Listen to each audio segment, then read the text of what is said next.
قرآن مجید میں بہت سارے مقامات پر اللہ جل جلالہ نے خصوصیت سے آپ علیہ السلام کا ذکر فرمایا. اسی طرح یہاں پر بھی اطیعوا اللہ والرسول، اللہ تعالیٰ کی اطاعت کرو اور رسول، یعنی اس پر جو الف لام ہے یہ خاص کے لیے ہے کہ آپ علیہ السلام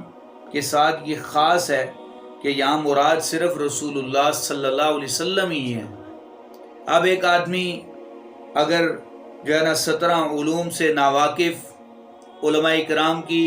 صحبت نہ پانے والا، اور اسی طرح جو ہے نا قادیانیت اور دیگر جو غیر مذاہب ہیں ان سے متاثر کن اور اسلام سے انتہائی ناواقف انسان اگر یہ کہے